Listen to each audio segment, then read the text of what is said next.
starting on Sunday, we've got the AFC Championship. The Kansas City Chiefs at the Baltimore Ravens. Wow, like what a game this will be. We've got, for me, the greatest playoff quarterback of all time already in Patrick Mahomes. He's played in 5 AFC championships. His touchdown interception ratio in those 5 championship games is 15-2. He's unbelievable. But he is facing a Baltimore Ravens defense that is the number 1 defense in my eyes. The stats may tell a slightly different story, but they are number 1 in all the right categories. Turnovers, for points allowed, I believe they are number 1, and they're pretty high up in yards allowed. This is a very, very scary defense to go up against, and it will be far tougher than the defense that the Chiefs faced last week. But if anyone can beat a team like this, it is Patrick Mahomes. I mean, it takes a team to win and lose these playoff games, but Pat Mahomes has now been in 10 playoff games where the Chiefs have trailed by 7 or more points. He's won 8 of those. He's unreal. What we're seeing, it is the NFL's version of Michael Jordan. I truly believe that. This is the greatest player, greatest quarterback I've ever seen.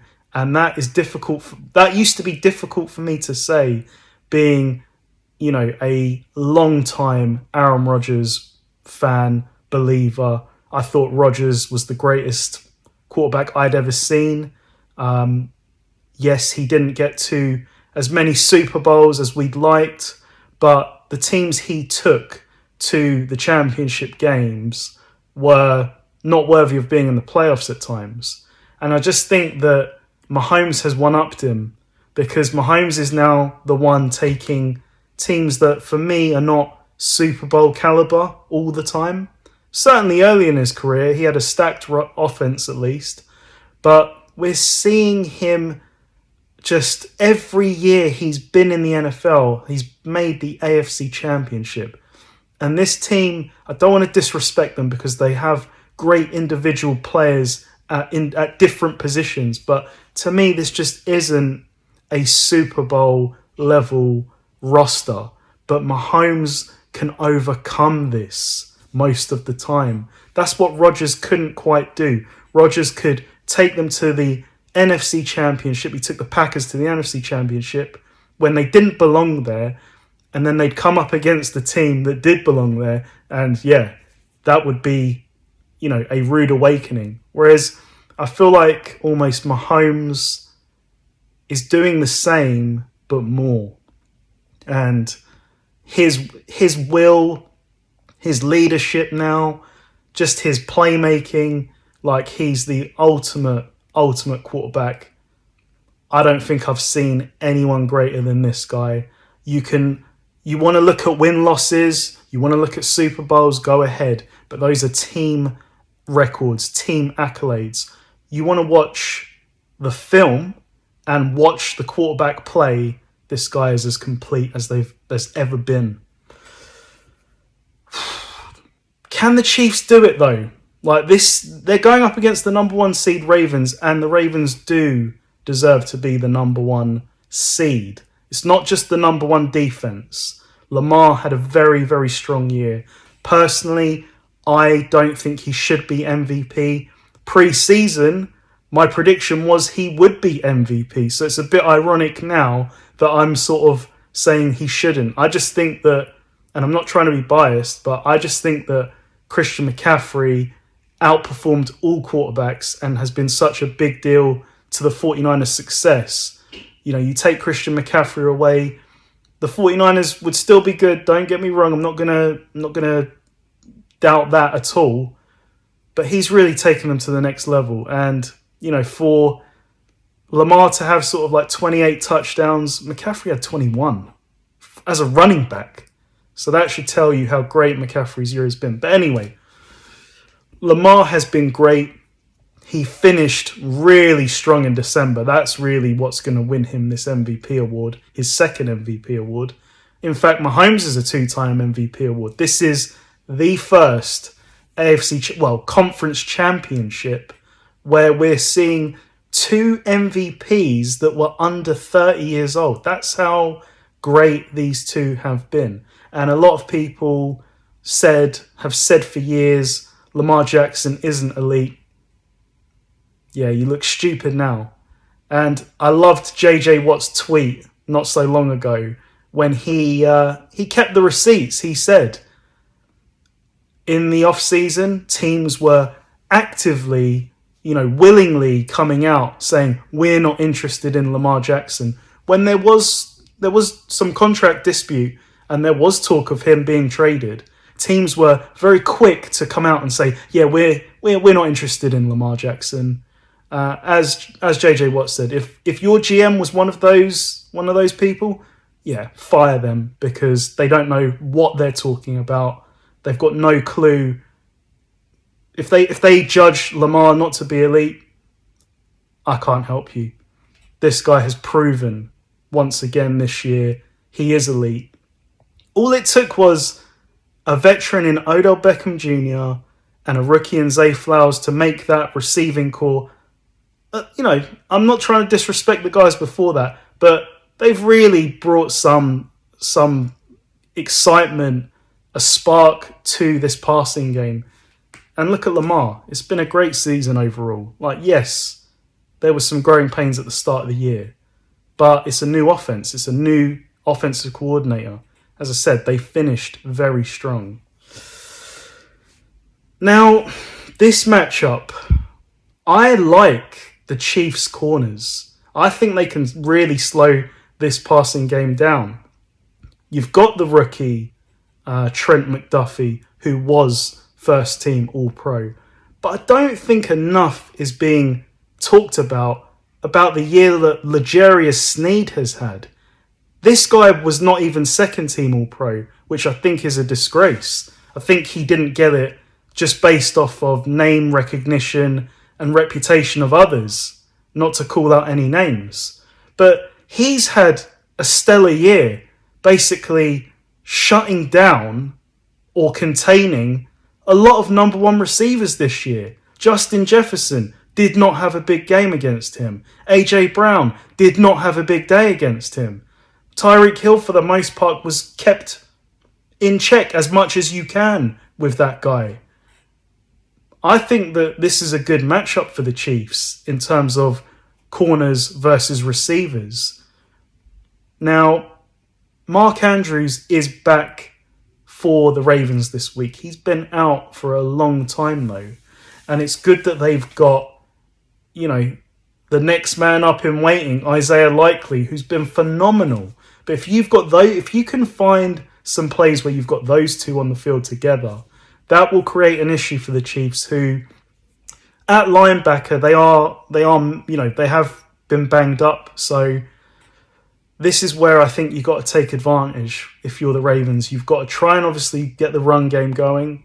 The Chiefs gave up, 181 rushing yards last week against the Bills, who, yes, they've been better at running the ball, but they're certainly not an elite running team. This definitely is. You've got Gus Edwards. You've now got Dalvin Cook, insanely. And if he can just get going, he hasn't played a lot this year, but if he can get going, he can still give you the home run. This is a guy that you give him a bit of space, he'll take it 70 yards to the house. I definitely believe he can still do that. You've still got Lamar to worry about. So if you can stop the run game, if you can sort of press the receivers, shut them down, Lamar can still kill you in the running game. And that's where he's a nightmare to plan for, because he'll break your scheme. He'll break your game plan because of one ad-lib play where he extends it and he makes someone miss and it's a 40-yard run all of a sudden. Those are momentum-shifting plays. But he can still he can also beat you in the passing game. That's the issue. The Chiefs offensively last week were better, but I look at some of the plays in this game last week. You look at the Kelce touchdown. He was wide open. Like, what the hell was going on with the Bills' defense? From what I remember, it was like gun-type formation where you've got Mahomes in shotgun. You've got two receivers to the left of the offensive line. A tight end and a receiver on the other side. And basically what happened was they motioned, I think, Mecole Hardman, who was on the right, to the left. And the Bills' defense made no adjustment there. Like it obviously made it clear that it was zone coverage, because if it had been man coverage, you would have expected the corner who was, assigned to Mecole Hardman to follow him. It kind of said this is zone coverage. But even with zone coverage, I would have expected at least some sort of rotation in how the Bills were set up. It was almost like a very kind of stock zone coverage, because then you had an imbalance. You had kind of, on one side, one receiver to deal with. And the issue was that the safety was kind of standing more to the right side. And so when the ball was snapped, I think Mecole Hardman ran like a 5 or 10 yard out. Noah Gray then ran basically, I think, a 10-yard hitch. So your corner was going with Mecole Hardman. I think it was your line, like the middle linebacker was on Noah Gray. And Kelce just basically ran up the seam completely unguarded. And I think the issue was that the safety was too far on the right. He was in no man's land. So walk-in touchdown. I don't think that sort of thing is going to happen against this Ravens defense, especially the secondary. They are a very, very good unit. It sounds like Marlon Humphrey will play this week. That's a massive deal. He's still a very, very seasoned veteran. And obviously you got the safeties as well, who between them have like 13 interceptions. Obviously the young star in the making, Kyle Hamilton, has been amazing this year, but they're amazing at every level. And this linebacker tandem of Roquan Smith and Patrick Queen. Roquan Smith, oh man, what an incredible acquisition that has proven to be. And none of us at Fourth and Gold had any doubt that would be the case, because this is a player that we've raved about for years on a struggling Bears defense. And then, of course, the defensive line. Yep, one of my favorite players. If you've been watching this podcast, you will know already all about Justin Madubuike, aka Madabeast. I think that the Chiefs are going to struggle to run the ball on this team. And it is going to come down to Mahomes' magic. But what have we seen this year with the Chiefs? We've seen time and time again the same unit making the mistakes. And I am talking about the wide receivers. Last week, Mecole Hardman fumbling at the goal line. The ball goes through the end zone for a touchback. That was after the Bills had fake punted from like their own 30. That could have been a costly mistake by Mecole Hardman. You're talking about 7 points there, just gone, and you lose possession. But we've seen it all year. Now, Marquez Valdes-Scantling did make a couple of big plays. One in particular, a massive play. I nearly fell out of my seat to see that. Marquez Valdes-Scantling making a play. Good for him. They've been few and far between this year.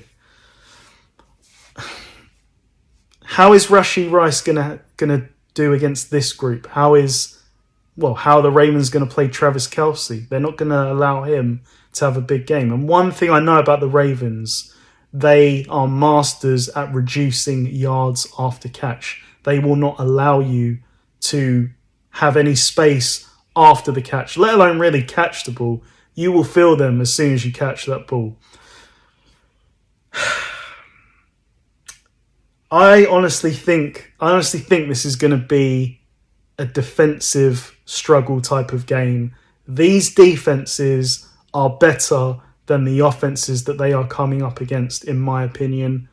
Well, maybe I expect the Chiefs to put emphasis on stopping the run this week, because if they give up the runs that they gave up to the Bills last week, which equated to 181 rushing yards, they will get blown off this field. But I'm gonna make a prediction that they at least do better than that this week. I said it last week. You'd be a fool to bet against Patrick Mahomes. And I said, it looks like I'm going to be that fool this week. And it proved to be that I was that fool this week. The question is, am I going to be that fool again this week? Fool me once, shame on you. Fool me twice, shame on me. As much as I believe in Mahomes, and I don't care what anyone says, you can make every argument you want for Tom Brady, but this guy is the greatest quarterback I have ever seen. As much as I believe in Mahomes and I want to say this team are going to the Super Bowl, I am rolling with this team. Ravens 19, Chiefs 16. The AFC title game this weekend. What a matchup. Baltimore against Kansas City. Kansas City, I think, have done extremely well to get to this point with the problems that we've discussed that they have had this season at receiver. Defense has got them to this point. Mahomes has turned up now in the playoffs, but they're going into Baltimore. Baltimore can beat you in a multitude of different ways. With defense, with the running game, in the air, just by being extremely well coached. Kansas, I think it's tough for them to go into Baltimore and win this game. They need Mahomes to have an unbelievable game, which of course he can. But Baltimore have the defensive scheme and the defensive talent to slow down Mahomes, to make it difficult for the receivers to come open. Kyle Hamilton, that safety, that superstar young safety, is going to line up against Kelce. He's going to try to take away Kelce. He might get some help in taking away Kelce. I think that's what they're going to do. They're going to force Kansas to throw it to the outside receivers. And we've seen this year, the outside receivers aren't elite. They aren't Kansas from back in the day. So I think Kansas are going to have problems in putting up enough points to keep up with the Ravens, who, in typical Ravens style, last week it was 10-10 at halftime against the Texans. And, you know, you step out for a bit, you come back, and they're winning the game by 20 points. That's what Baltimore do. They'll put up multiple points quickly on you. Turnovers, a punt return, a kick return, a pick. They're just an extremely well-coached professional team. And I think it's their year, the Ravens. Lamar Jackson is just electric in how he can escape pressure, throw on the run, just run for multiple yards. And I'm worried for Kansas. Josh Allen ran for 72 yards last week. What's Lamar Jackson going to do? They didn't sack Josh Allen last week. What's Lamar Jackson going to do if you don't sack him? I think Baltimore have more ways to win this game. I think Kansas need everything to line up perfectly to win this game. And so I'm leaning Baltimore. I think they'll win it by a touchdown. I've got Baltimore 31, Kansas City 24. That's my pick for the AFC title game. Enjoy the game. I think it's going to be electric. The second championship game of the night on Sunday night will be the NFC Championship. It is the Detroit Lions at my San Francisco 49ers. We had the Josh Allen jinx with the Chiefs. Well, we've got the Kirk Cousins jinx for the 49ers. No team has reached the Super Bowl when they have lost to Kirk Cousins in the regular season. And of course, the 49ers did lose to the Vikings on that fateful Monday Night Football game without Trent Williams, without Deebo Samuel. I'm going to start, I think, with Brock Purdy. This week, I'm almost in disbelief at what I've just listened to all week about this guy, Brock Purdy, and how he doesn't belong with the other quarterbacks that are still in this race. And we get it. As 49ers fans, as rational 49ers fans, as I believe I am, I get it. Brock Purdy is not Patrick Mahomes. He's not Josh Allen. He's not a superstar. But he's not a bum. Like, this is a great quarterback. And he continues to prove the haters wrong. Last week against the Packers, great game plan by the Packers. They scared the life out of me. That game was incredibly tough for me to watch. But the Packers they outcoached the 49ers. They outplayed the 49ers for 58 minutes.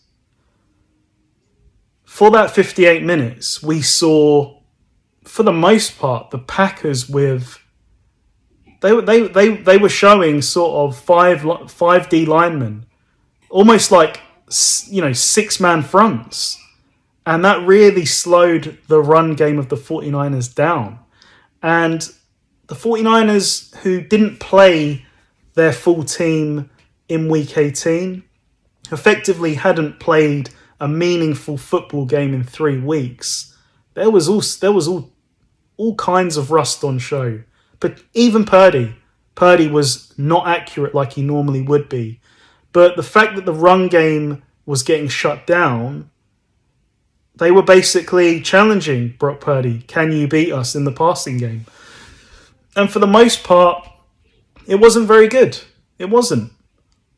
Purdy early in the first quarter should have had a pick six, really. They dropped it. And all I've heard all week is how Purdy didn't play well.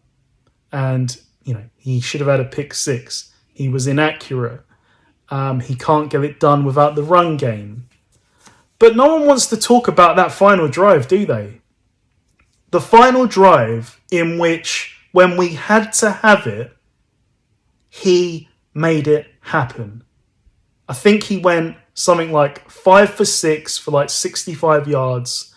The incompletion was a rare George Kittle drop right in his breadbasket. But no one wants to talk about that. And, you also only hear that he's got superstars around him. I mean, one of his best throws of the night was on that drive. And it went to Chris Conley, who's hardly taken many snaps this year. So that's not exactly a household name anymore. He was on the Chiefs, I think, 8 years ago. What Brock may not have in natural ability or talent like other quarterbacks, he makes up for in so many different ways with his efficiency, his readiness. Like he is always prepared. He's on the most part, he's accurate. And you want to talk about clutch. This guy is clutch. When you have to have it, he more often than not delivers like he did on Saturday night. And I just want to make a small comparison against others that have, again, favourable rosters with them. Purdy's in a great roster. He has got superstars around him, but he's not the only one. Jalen Hurts of the Eagles has the Avengers of receivers at his disposal. A great run game. Adversity, couldn't overcome it. Dak Prescott has one of the best receivers in the NFL, along with a great supporting group behind CeeDee Lamb, in Brandon Cooks, in Ferguson. They still have a very good offensive line. Okay, their run game has taken a step back this year. Pollard wasn't quite what they thought he would be. But again, when adversity has struck, Dak has not been able to overcome it. Tua, who I've raved about this year, he has got the most dangerous weapon in the NFL available to him in Tyreek Hill. And what a receiver to pair with him in Jalen Waddle, and the speed of Raheem Mostert at running back, and Achane. But when adversity has struck, he couldn't overcome it. Brock Purdy may not have the arm talent or the throw power, shall we say, of a Jalen Hurts, but he's more accurate. He may not have the athletic ability, shall we say, of a Dak Prescott, but he's far more composed in the big moments. And Tua may have the quickest release in the NFL, but Brock's timing throws are unbelievable. I'm sick of hearing the slander that I keep hearing about Purdy, and I can bet you that the 49ers locker room is sick of it too. And what I will say about this group is you don't want to poke the bear, because the moment that they get pissed off about something, they will just go and prove a point for the sake of proving the point. So, anyway, back to the game. 49ers got away with one last week. I'm not going to even try and defend that. We were bad. It wasn't, everyone wants to say Purdy was bad. We were bad collectively. We were bad on offense. We were bad on defense. Ambry Thomas, with all of the PIs that he kept giving up, big plays. We had a few plays where Charvarius Ward slipped, and that went for 40 yards. Tashawn Gibson, the safety, slipped, walk-in touchdown. On special teams, when we just had the touchdown from McCaffrey, we then give up what felt like a 60, 70-yard return on the kickoffs. The special teams had a tough night. We missed a field goal that got blocked. It was a tough night. But the 49ers in the last 2 or 3 minutes came through. And you cannot put a price on winning a game that you don't deserve to win. Winning a game in that fashion that the 49ers have struggled to do over the years with Shanahan. Shanahan before this game was 0-30 when trailing by, I think, 7 or more in the fourth quarter. He's now 1-30. I said it last week. I felt like the 49ers had more chance of losing in the divisional round after that 3-week break than they do in the conference championship. Now, obviously, they have to play a lot better. We didn't have Deebo Samuel for most of that game, and the records show that proves to be a big deal. I mean, the 49ers with Deebo Samuel have a record of 53-23. That's 30 games over 500, which is insane. When Deebo doesn't play, we're 8-9. We have a losing record. It's much like a few weeks ago when I was looking at TJ Watt's record for the Steelers. These type of special players, you may not always see it, but they really, really move the needle. I know I said that Tyreek Hill is the most dangerous weapon in the NFL because of his speed, but you can say I'm biased. Deebo Samuel is the best weapon in the NFL because you can use him any way you want to, as a receiver, as a running back, even on kick returns the guy is now doing. And he is trending towards playing. He didn't practice on Wednesday, but he was doing individual workouts by himself. He was limited in practice on Thursday, which leads me to believe that he'll probably be limited in practice today, being Friday. And I think he's playing. And that is a huge deal for the 49ers. It's a huge relief that the scans came back on Monday showing no fracture of that shoulder, that same shoulder that he injured earlier in the season. And in his absence, I just want to say, Juwan Jennings stepped up. And if you look at the numbers, you'll probably say, what are you talking about? It's not about the numbers. It's about what I saw on film, what I saw in the game. Whenever he had a catch to make, basically 95% of his catches were on third down or for first downs. He made huge plays when they needed to be made. But my favourite moment of the game was seeing him. I don't know which corner it was, and if it was a corner, but I saw Juwan Jennings just like he was blocking someone off, and he rammed them off the field into the Gatorade drinks place. Like that epitomizes what a 49er is. We love to obviously do the thing we love to do, but if you're on this team as a receiver, you better be able to block and you better love it, and they do. The Lions. What can you say about the Lions? It is America's story, really. This is not a week where the 49ers will be the neutrals' favourite. Everyone will want the Lions to win this game, and rightly so. They've never been to a Super Bowl.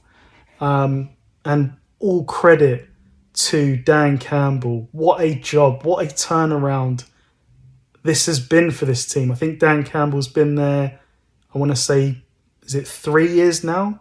2 or 3 years? And you want to define culture change. This man has done it, because he took over a team that was gutless. They were a nothing team, just always below 500, or around 500 would be a good year for the most part. What a job he has done. What a transformation of Jared Goff, thanks to him and Ben Johnson as the offensive coordinator. I've got to admit, and I hate saying this, but I've disrespected Jared Goff in the past. When he was at the Rams, I thought he was a bottom 10 quarterback, no doubt about it. Now, you might not agree with that. You might agree with that. But he's certainly not a bottom 10 quarterback now. Like, he has really turned it around, in my opinion, and all credit to him, because he didn't have a choice. Because Dan Campbell would not have stood for it. But he's really repaid their faith in him, because he's played, incredibly well this year. Incredibly well. He comes up against a 49ers team that in the last 5 games, he is 0-5. But that was a very different Jared Goff. So this will be a huge test for the 49ers defense, who are struggling as of late. They struggled last week. Okay, you could put that down to rust, but they have struggled this year. They're not, as I keep saying, the number one defense.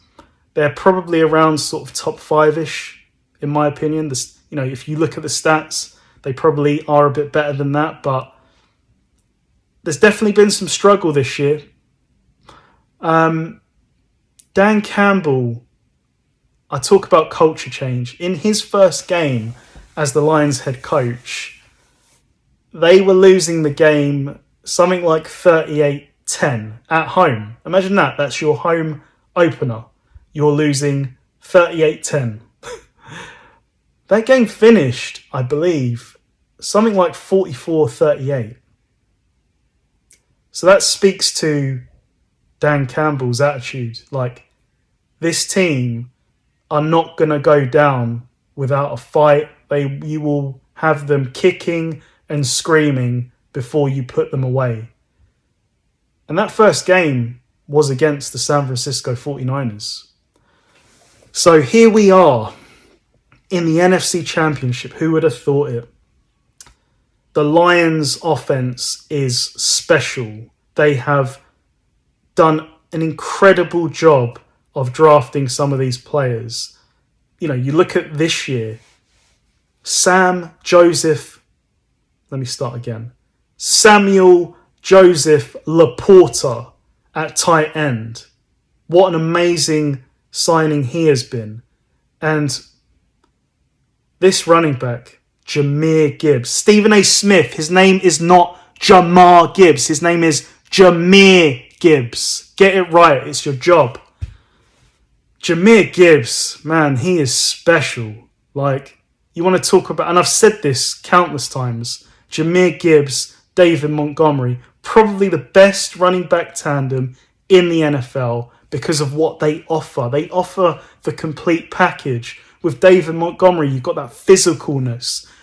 Don't get me wrong, like, he can take it 70 yards to the house, but he's your power back. Jahmyr Gibbs is that elusive, Shady McCoy style running back. Like, he is special. Spin moves, jukes. The touchdown against the Bucs last week, man, he made, I can't remember, I don't think it might have been Antoine Winfield, but he broke through, shimmied right, then ran left, and it was just one-on-one, and it was a mismatch. He ran through, untouched, touchdown. It's a special running back tandem. You've got the tight end. I haven't even come to Amon-Ra St. Brown yet. My goodness. Elite receiver.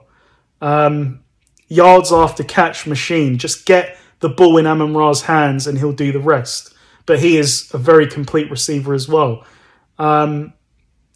You've still got guys like Josh Reynolds who's in a supporting role, and he will give you production. And of course, Jared Goff, the new improved Jared Goff. This is going to be a very tough task for the 49ers. They can beat you in many ways. Now, there are some question marks about the Lions' offensive line. The centre, Frank Ragnow, did go down in that game against the Buccaneers. I believe he will play. The right guard, I believe it is. I don't have his name to hand. It sounds like he might not play.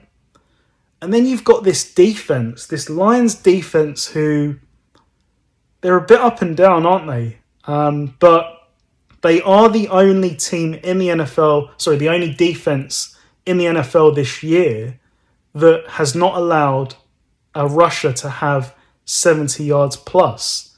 That's something that Christian McCaffrey has done 12 times this year. So something's got to give on Sunday. Can the 49ers establish this running game? Or will the Lions take a page out of their rivals, the Green Bay Packers, who had great success with 5 D linemen?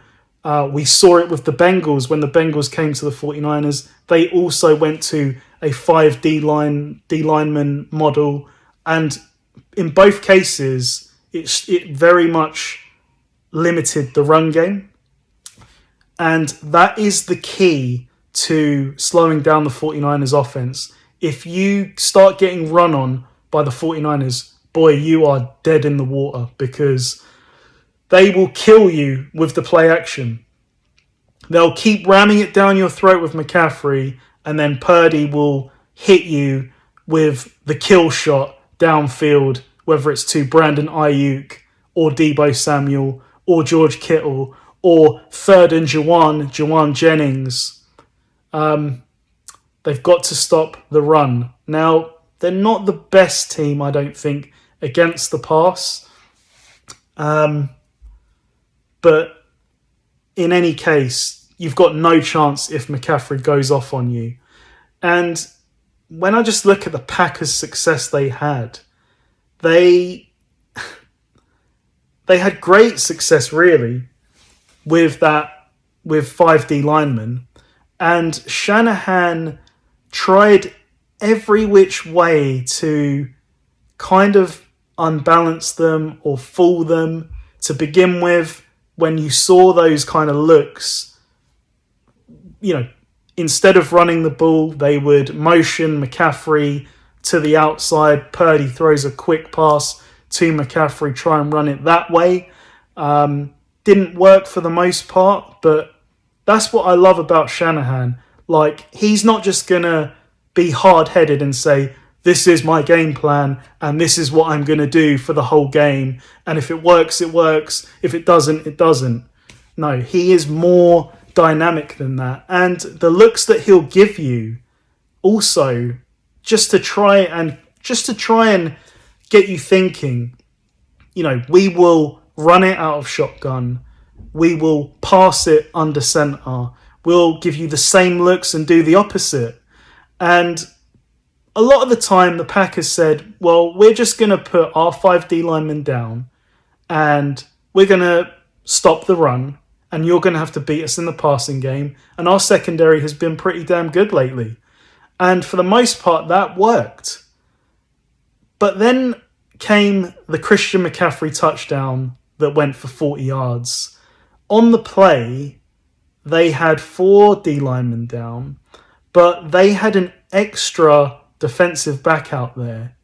And just one play where they had that personnel on the field, suddenly that run-stopping ability got blown to smithereens, and McCaffrey broke a tackle, broke another tackle, and he went for 40 yards to the house. It is that quick that it can change. And just one point on that play,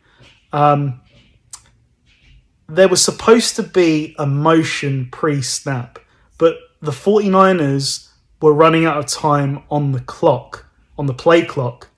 And Juszczyk said it. Purdy waved away the motion because he knew the play didn't really need it and the play could work without it. If Purdy doesn't step in there, we either call a timeout or we don't run the play. And, it's a flag. So that play nearly didn't happen, but it's only because of Purdy's awareness, understanding of the play, of the moment, where we were able to run that play, 40-yard touchdown. Can the Lions stop the run? Can the Lions run? Can the Lions repeat what the Packers did on offense last week? That is the question. I think the 49ers really, really dodged a bullet last week. And when you come so close to losing a game, particularly a game that would have ended your season, I think that you get momentum from that. And you get a small reminder of how quickly it can end.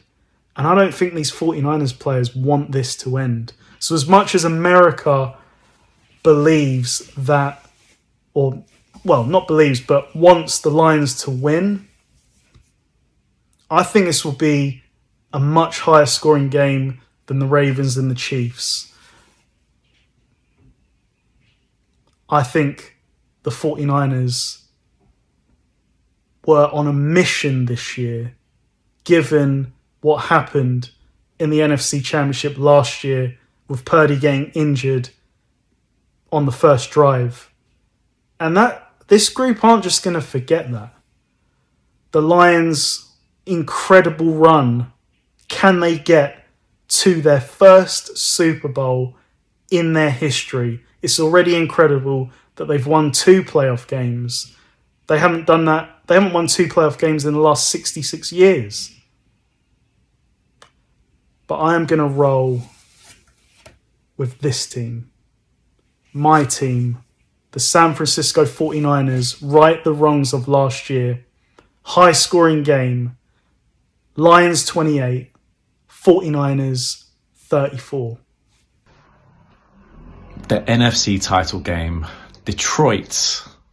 Can't believe I'm saying that. Detroit going into San Francisco, the heavyweight in the AFC, San Francisco, for the NFC title game. I'm trying to come up with an argument for Detroit winning this game. And they're not going to stop San Francisco because their defense is not talented enough, especially in the secondary, to do. The argument for Detroit winning this game is they move the ball because they're talented offensively. They can and they probably will again this week put up points. It's going to be, can they stop this San Francisco running game? Can they, which is going to be extremely difficult, by the way, to take away this running game with McCaffrey and this Shanahan scheme. Can they slow down this running game and force Brock Purdy, just hand it over to him and say, okay, you beat us? The one problem they have, or the 2 problems they have with that is, first of all, it's extremely difficult to stop McCaffrey. Second of all, if they do stop McCaffrey and they hand it over to Purdy to beat them with his arm, their secondary is not good. So I think they've got an issue there, because even if they can force the game to be played out in that way, I don't think their secondary can hold up. The sounds are that Deebo Samuel's going to play this week. That's bad news for the Lions as well, because the 49ers just have some serious talent at multiple offensive positions. But I think it's going to be an entertaining game, and I think Detroit are going to put up some points. San Francisco, they did have a shock last week. They did have a huge wake-up call against the Packers, and the Packers will really be kicking themselves this week. They really should have won that game, and it should be Packers-Lions this week. And yeah, who would have thought it would have been Packers-Lions this week for the NFC title game? But it's not, because the Packers threw away that game, really. San Francisco, I don't think, are going to perform as badly as they did last week. I think they'll handle business, but I think it will be a high-scoring, fairly entertaining game. I've got San Francisco 30, Detroit 24. So go over the total, and I think that's the Lions covering, because I think the spread is now 7. So yeah, San Francisco 30, Detroit 24. Enjoy the game. I think it's going to be fantastic. Conference Championship best bets. Going to start very simple. Chiefs +7, Lions +7. You can get that around 2-1. Ravens Chiefs, as I said, I think it'll be a defensive struggle. I think it goes all the way. I have picked the Ravens to win. I don't think they win by 7 though. Lions 49ers. The 49ers haven't covered the spread in the last 5 home games. So go ahead and take the Lions +7. Championship games usually are very close. I think these both will be. Then we move to my second best bet. It is Patrick Mahomes and Lamar Jackson over 250 passing yards. You can get that at 9-2. you can't really run on this Ravens defense. And I think the Chiefs will put emphasis on stopping the Ravens run game. So I kind of expect it to be about the passing games. So 250, it's not the tallest number, but it will be a struggle because I do think these defenses are better than the offenses they're facing. But go for it. You got two former MVPs, Pat Mahomes is the reigning MVP. Lamar is about to be the newly crowned MVP. They'll both have two. These are special players, worth a shot. Conference Championship best bets. I found a cracker, I think. I think this is a cracker. All four teams to score over 20 points is 5-1 with William Hill, an enhanced price. Was 4-1, out to 5-1. I think that's a great price. I can see all four teams scoring. So all four teams need to score 21 points. I think that'll come in. I like that bet. Just for a double, Baltimore over 24 points and Detroit over 20 points. That'll pay you 2.5-1. And then a double, player prop double, Kittle and Laporta, both tight ends in the NFC title game, to score a touchdown, 11-2, 5.5-1. I like all three of those bets. Good luck. Enjoy the games.